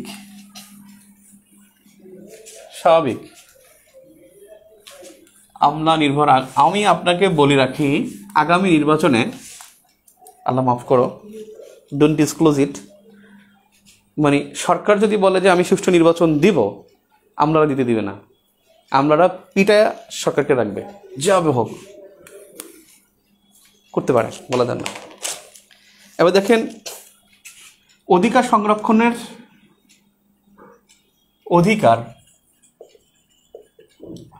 অধিকার সুরক্ষা ও আইন সংরক্ষণে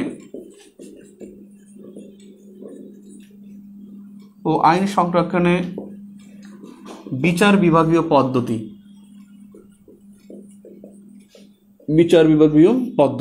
অধিকার সুরক্ষা ও আইন সংরক্ষণে বিচার বিভাগীয় পদ্ধতি, অর্থাৎ এই বিষয়টা হলো রিটের বাংলা কিন্তু হুকুমনামা।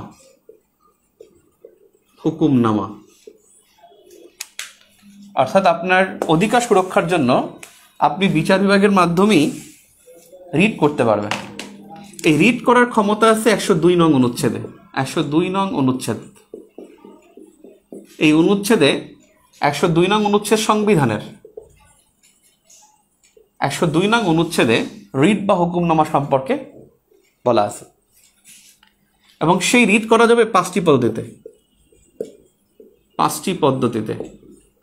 এক নম্বর হলো mandamus writ, mandamus writ. Number 2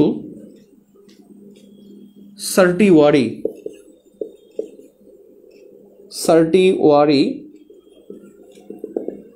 writ.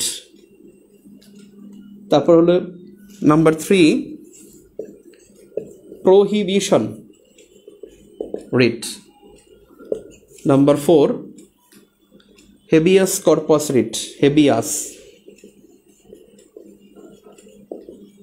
Habeas corpus writ. Number 5 quo warranto, আবার কোয়ারেন্টাইন দিয়েন না, কোয়ারেন্টি রিট। এদের প্রশ্ন এখন পর্যন্ত আসে নাই, জাস্ট একটু জানার জন্য একবার রিডিং দিয়ে রাখতে পারেন যে 5টি পদ্ধতি। এটা অত বেশি ইম্পর্টেন্ট না, বিশেষ করে যারা জুডিশিয়ারি পরীক্ষা দিবেন তাদের জন্য গুরুত্বপূর্ণ। বিসিএস এর জন্য এ জাতীয় কোশ্চেন সাধারণত এখন পর্যন্ত আসে নাই, সর্বোচ্চ 102 নং অনুচ্ছেদ, এটা গুরুত্বপূর্ণ। Mandamus writ, certiorari writ, prohibition writ, habeas corpus writ, কোয়ারেন্টি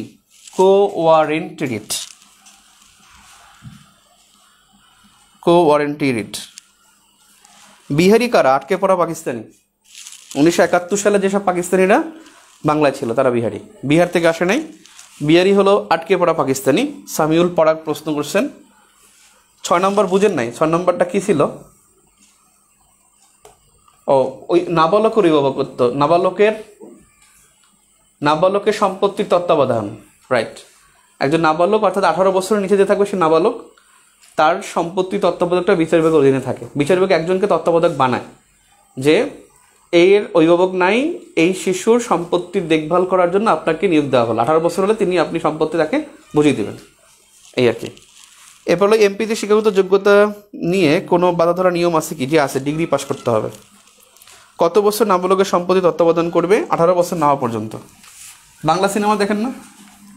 Bangla cinema তো দেখায় ভাই, বাংলা সিনেমাটা সার্কাস, বুঝছেন? প্রধানমন্ত্রীকে মাননীয় প্রধানমন্ত্রী ও রাষ্ট্রপতি মহামান্য কেন বলি? তাদের নামের আগে কেন মাননীয় এবং মহামান্য ব্যবহার করা হয়? রাষ্ট্রপতি মহামান্য হন, সেদিনকে একটা লেখাও আসছে, রাষ্ট্রপতি মহামান্য হবেন, তিনি নির্বাহী বিভাগের সর্বোচ্চ ব্যক্তি, তাই।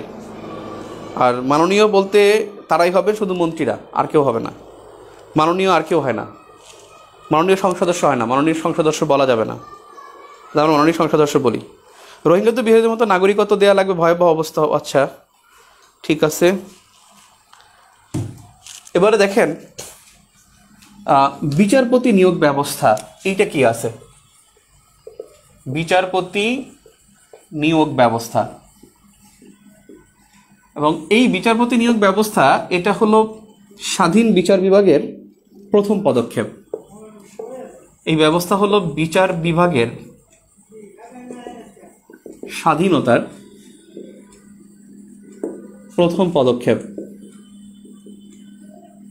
বিচার বিভাগের স্বাধীনতার প্রথম পদক্ষেপ হলো বিচারপতি নিয়োগ। 3টি ভাবে বিচারপতি নিয়োগ হয়ে থাকে বিভিন্ন দেশে, নিয়োগ হওয়ার রীতি আছে।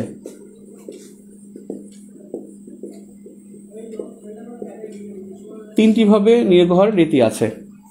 1 নম্বর হলো জনসাধারণ কর্তৃক নির্বাচন। জনসাধারণ কর্তৃক নির্বাচন, জনগণ সরাসরি ভোট দিয়ে নির্বাচন করবে, এই বিচারপতি হবে। 2 নম্বর আছে আইনসভা কর্তৃক নির্বাচন। আইনসভা কর্তৃক নির্বাচন যেটা যুক্তরাষ্ট্রে হয়। 3 নম্বরে আছে শাসন বিভাগের প্রধান কর্তৃক, শাসন বিভাগের বা নির্বাহী বিভাগের, শাসন বিভাগ আর নির্বাহী বিভাগ কিন্তু একই জিনিস। শাসন বিভাগের প্রধান কর্তৃক, প্রধান মানে শাসন বিভাগের প্রধান মানে হলো কর্মকর্তা না, প্রধান কর্মকর্তা না, অর্থাৎ শাসন বিভাগের সর্বোচ্চ ব্যক্তি কর্তৃক, সর্বোচ্চ ব্যক্তি কর্তৃক প্রধান কর্মকর্তা না, প্রধান এমনি প্রধান, আপনি আবার ভুল বুঝতে পারেন, এই জন্য আমি সর্বোচ্চ ব্যক্তি লিখছি। নিয়োগ, এখন এই শাসন বিভাগের সর্বোচ্চ ব্যক্তি বলতে রাষ্ট্রপতি, রাষ্ট্রপতি কর্তৃক নিয়োগ, এবং এই 3 নম্বরটাই বাংলাদেশে প্রযোজ্য। এখন কি করে রাষ্ট্রপতি, বাংলাদেশে যেটা করে রাষ্ট্রপতি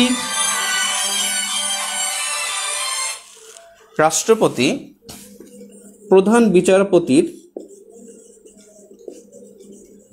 বিচারপতির পরামর্শে, এখানে প্রধানমন্ত্রীর পরামর্শ দরকার নেই, পরামর্শে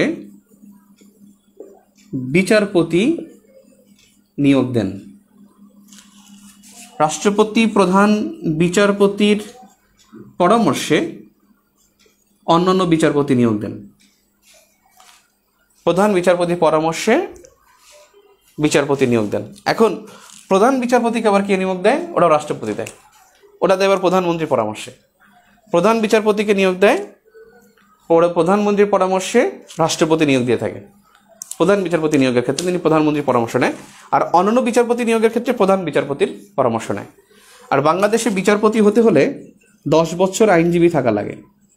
বিচারপতি হওয়ার হলো 10 বছর নিম্ন আদালতে আইনজীবী হিসেবে কাজ করতে হয়, অর্থাৎ আইন পেশায় 10 বছর থাকতে হয়। আইন পেশায় 10 বছর থাকলে সে বিচারপতি হওয়ার যোগ্যতা অর্জন করে। বিচারপতি বলতে হাইকোর্ট এবং অ্যাপিলেট ডিভিশন, এই দুইটাকে বোঝানো হয়। হাইকোর্ট ডিভিশন আর হলো আপিল বিভাগ। কি হলো, ঝাপসা নাকি?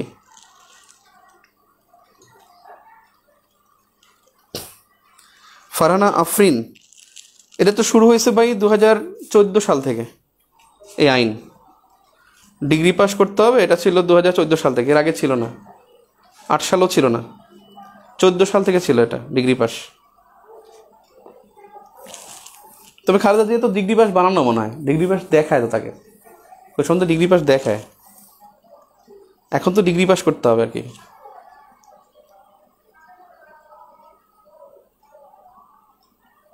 ওই যে বাংলাদেশের মানুষের আবেগ হয়ে যাবে, আবেগে প্রধানমন্ত্রী হবে, রাষ্ট্রপতি হয়ে যাবে, খালি ভোট দিতে পারলে হলো। কারে দেব, কেমনে দেব, কি হবে না হবে, ভবিষ্যৎ কি, আগে কি ছিল এখন কি আছে, কোনো বিচার অবস্থান মানে বিচার আমরা করি না, যার জন্য এটা নিয়ে আবেগ আপ্লুত হওয়ার কিছু নাই। এখন দেখেন, এইটা হলো চিফ জাস্টিস এর পরামর্শে রাষ্ট্রপতি অন্যান্য বিচারপতিদের নিয়োগ দিয়ে থাকে। ওকে, বাংলাদেশের প্রশাসন ব্যবস্থা ধাপাধাপ। বাংলাদেশের প্রশাসন ব্যবস্থা, এই প্রশাসন ব্যবস্থায় মনে রাখবেন বাংলাদেশের এককেন্দ্রিক শাসন ব্যবস্থা, এককেন্দ্রিক শাসন ব্যবস্থা, কারণ এখানে প্রাদেশিক সরকার নাই, শুধু কেন্দ্র সরকার। ভারতে হলো যুক্তরাষ্ট্রীয় শাসন ব্যবস্থা। যুক্তরাষ্ট্রীয় শাসন ব্যবস্থা বলতে বোঝায় যেখানে কেন্দ্র প্রদেশে আলাদা সরকার থাকে, আর কেন্দ্র যখন একটা থাকে তখন সেটা এককেন্দ্রিক শাসন ব্যবস্থা। তাহলে বাংলাদেশের প্রশাসনিক ব্যবস্থা কি? এককেন্দ্রিক। যুক্তরাষ্ট্রীয় হবে যদি এটা কি হয়, কেন্দ্র এবং প্রদেশে আলাদা সরকার হয়।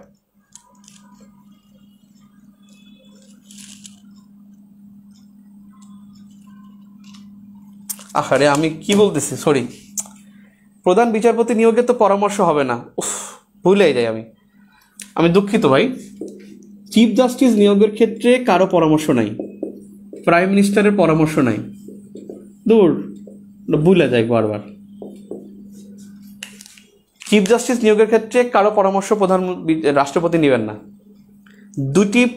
দুইজনকে নিয়োগের ক্ষেত্রে রাষ্ট্রপতি পরামর্শ নেবেন না প্রধানমন্ত্রীর, একজন প্রধানমন্ত্রী নিয়োগ আর একজন প্রধান বিচারপতি নিয়োগ।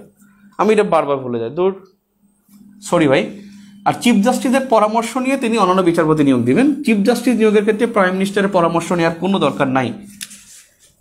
প্রশাসনিক কাঠামো, প্রশাসনিক স্তর হলো 4টি। বাংলাদেশের প্রশাসনিক স্তর 4টি, খুব খেয়াল করবেন। নাম্বার 1 কেন্দ্র, নাম্বার 2 বিভাগ, নাম্বার 3 জেলা, নাম্বার 4 উপজেলা। ইউনিয়ন কিন্তু প্রশাসনের মধ্যে না, ইউনিয়ন স্থানীয় সরকারের মধ্যে। এই তিনটা আবার হলো মাঠ প্রশাসন। মাঠ প্রশাসন বলে তিনটা, এই তিনটাই আবার স্থানীয় প্রশাসন। তাহলে স্থানীয় প্রশাসন হলো বিভাগ, জেলা, উপজেলা। মাঠ প্রশাসন বিভাগ, জেলা, উপজেলা। আর প্রশাসনিক স্তর চারটা: কেন্দ্র, বিভাগ, জেলা, উপজেলা। ক্লিয়ার? ওরে কি যে করলাম আমি, কেন যেটা ইতিহাস বই আমরা পড়বো 4 তারিখ থেকে পড়বো।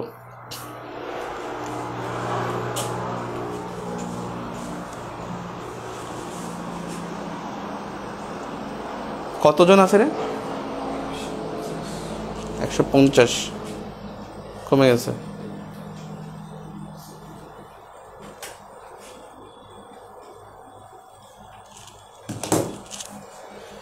এখন দেখেন, প্রশাসনের মধ্যে দুইটা প্রশাসনিক স্তর বললে 4টি, মাঠ প্রশাসন 3টি, স্থানীয় প্রশাসন 3টি, বিভাগ, জেলা, উপজেলা। প্রশাসনের ক্ষেত্রে একটা কনফিউশন হয়, মন্ত্রী আর হলো সচিব, কে আসলে কি? মন্ত্রী এবং সচিব। মন্ত্রণালয়ের প্রধান হলো মন্ত্রী, আর মন্ত্রণালয়ের প্রশাসনিক কর্মকর্তা, মন্ত্রণালয়ের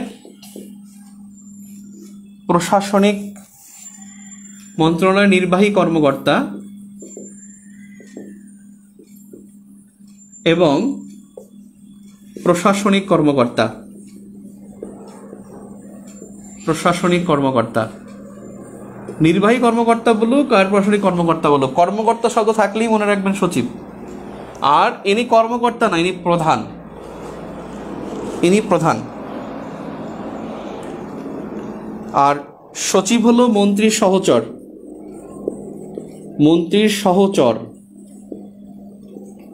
মন্ত্রীর সাথে থাকেন সচিব।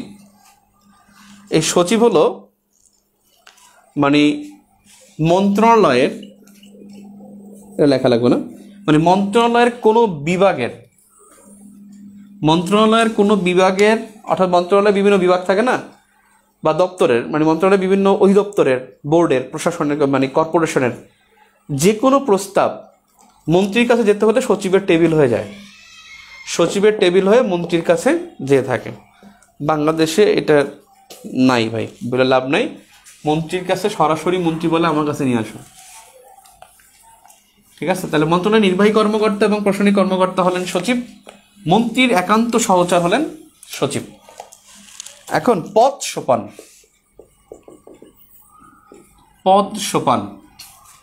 একটা হলো কেন্দ্রীয় প্রশাসন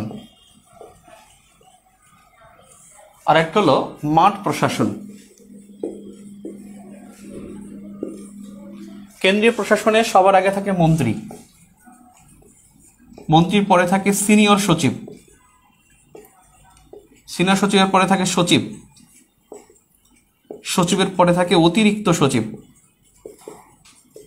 অতিরিক্ত সচিবের পরে থাকে যুগ্ম সচিব, যুগ্ম সচিবের পরে থাকে উপসচিব, উপসচিবের পরে থাকে সিনিয়র সহকারী সচিব, সিনিয়র সহকারী সচিব, সিনিয়র সহকারী সচিবের পরে থাকে সহকারী সচিব। দেখা যায় মন্ত্রী, সিনিয়র সচিব, সচিব, অতিরিক্ত সচিব, যুগ্ম সচিব, উপসচিব, সিনিয়র সহকারী সচিব, সহকারী সচিব।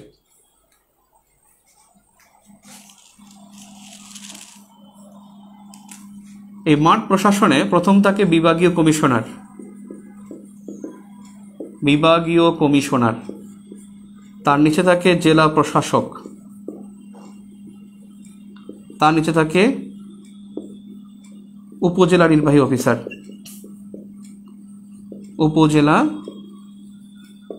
অফিসার, এই যে সহকারী সচিব, আপনি বিসিএস কর্মকর্তা ক্যাডার যখন হবেন তখনই সহকারী সচিব। যে কোনো মন্ত্রণালয়ের যে কোনো দপ্তরে থাকেন, আপনি এখান থেকে শুরু হবে, তারপর আপনি পদ সোপান করতে করতে এই পর্যন্ত যাবেন।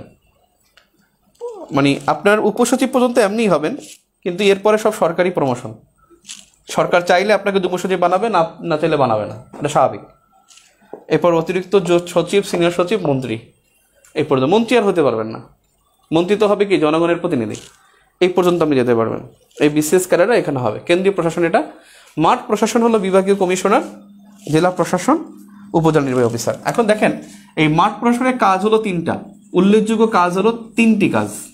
1 নম্বর আইন শৃঙ্খলা রক্ষা, আইন শৃঙ্খলা রক্ষা করা কাজ। নাম্বার 2 হলো রাজস্ব আদায়, রাজস্ব আদায়।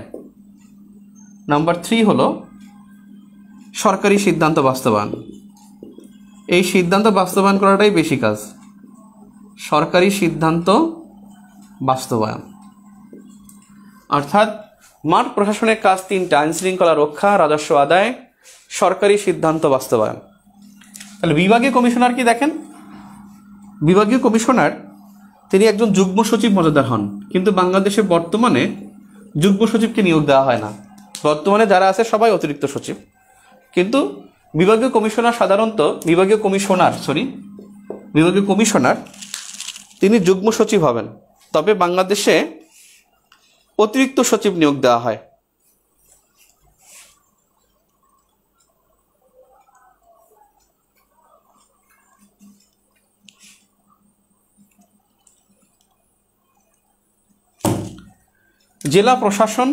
জেলা প্রশাসক যিনি, তিনি থাকেন উপসচিব, এবং বর্তমানে উপসচিবই নিয়োগ দেওয়া হয়, অন্য কেউ দেওয়া হয় না। এই উপসচিবের কাজ মানে ডিসির কাজ কি কি? তিনি ভূমি রাজস্ব আদায় করেন, ভূমি রাজস্ব কর আদায় ও ধার্য করে, ভূমি রাজস্ব কর ও ধার্য করে। তারপরে হলো বাজার নিয়ন্ত্রণ করে, বাজার নিয়ন্ত্রণ করে। আরেকটা কাজ করে সেটা হলো ডিডিএলজি। এই কাজটা এখন ডিসির কাজ, আগে ছিল না, এই জন্য ডিডিএলজি নামে লিখলাম। ডিডিএলজি মানে লোকাল গভর্নমেন্ট, অর্থাৎ ডেপুটি ডিরেক্টর লোকাল গভর্নমেন্ট, অর্থাৎ উপপরিচালক। ডিডিএলজি হলো স্থানীয় সরকারের উপপরিচালক। এই স্থানীয় সরকারটা জেলা প্রশাসকের মধ্যে এটাকে সৃষ্টি করা হয়েছে। এটা একজন এডিশনাল এডিসি লেভেলের একজন কর্মকর্তা এখানে থাকে। এডিসি মানে additional district deputy commissioner, additional deputy commissioner, অর্থাৎ এডিসি। ডিডিএলজি হলো স্থানীয় সরকার সম্পর্কিত একটি কমিটি করে 35তম বিসিএস থেকে, মানে ওই সময়টা এটা করা হয়। 64টা জেলা, 64টা পদ, প্রত্যেকটা জেলা একটা করা পদ আছে ডিডিএলজি। স্থানীয় সরকার নিয়ে এই কাজটা তাদের নতুন যুক্ত হয়েছে। উপজেলা নির্বাহী অফিসার, এটা হলো সিনিয়র সহকারী সচিব, সিনিয়র সহকারী সচিব লেভেলে কর্মকর্তা থাকেন। আজকে এ পর্যন্তই, ইনশাল্লাহ কালকে আবার আমরা ঠিক টাইমেই এই সময় ক্লাস হবে ইনশাল্লাহ। পৌঁছে দাও, এই করে দাও, শেষ করে দাও।